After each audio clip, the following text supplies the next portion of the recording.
Hello there, it's the 18th of April 2015. Welcome to Essex, United Kingdom.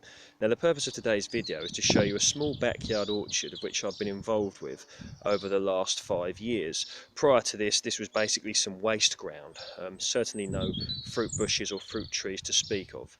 Okay, so we'll start here with a sweetheart cherry. As you can see that it's more or less in full blossom now. This produces very nice large cherries, very popular in America, and they are also grown commercially. Now, this is on colt rootstock, and it requires protection from birds more or less as soon as the fruit starts to form. In fact, a pigeon already has had a go at this blossom, so protection from birds is required, otherwise your crop will be severely diminished. Okay, so that's the sweetheart cherry. Now here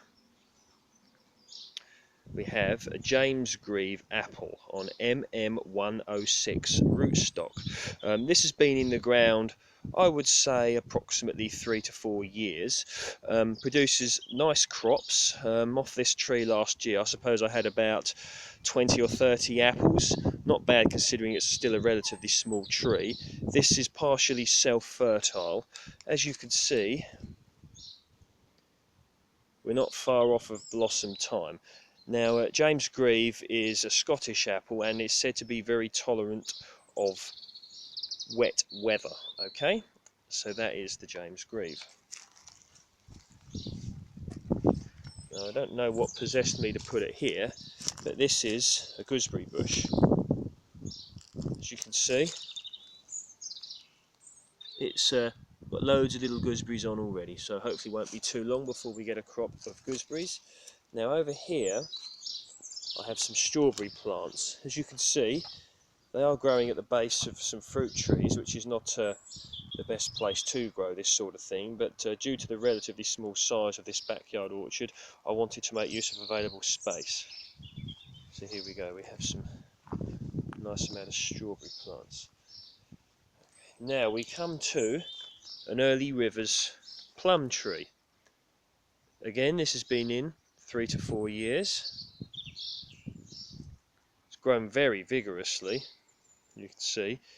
It's on St. Julian A rootstock, and you can see we're blossoming nicely.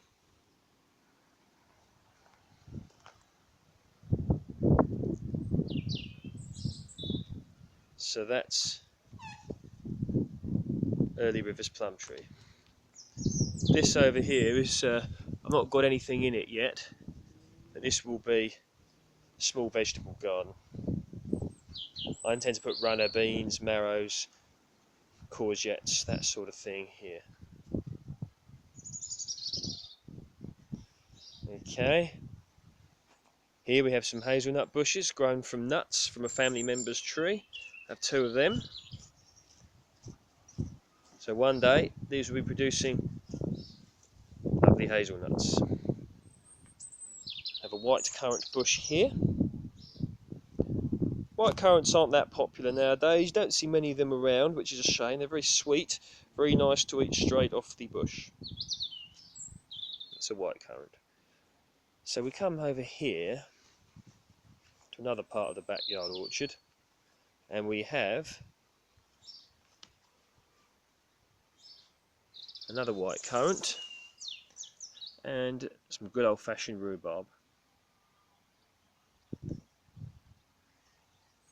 We have some raspberries here.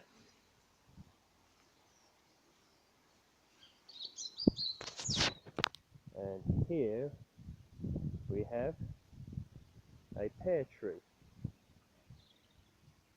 This is on Quince C rootstock. As you can see, we're starting to blossom. So this is a Concorde pear, self-fertile variety. Now as we come back here, we have a blackcurrant bush, one of my favourites. Obviously we all know you can make nice drinks out of this, as well as I like to eat them fresh, nice and tangy. Okay. Now we have here a Grape Vine, which I'm growing as a cordon. This was from a cutting, so that's there. And here we have another grapevine, of which is being grown as a cordon. Here we have a blueberry bush.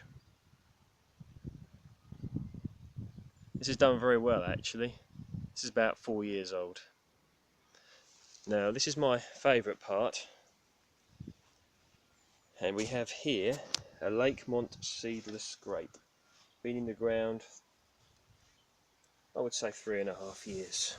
So there we go, you can see the rootstock there, and it comes all the way up. It grows over this south-facing fence. So it goes all along, so it takes up two fence panels, and it continues on into the hedge there. So as you can see, we're starting to advance here. We have some leaf, and if I feel this fence, it's very warm, and in the UK it's advisable to grow grapevines up against a south-facing wall or a fence, even better in a greenhouse if you have one. Last year rather, I think I got about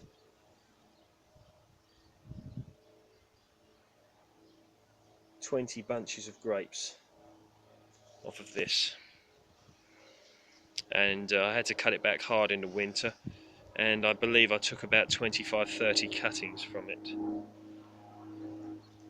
And here we have a walnut grown from a nut from a family member's tree. Okay, thank you very much.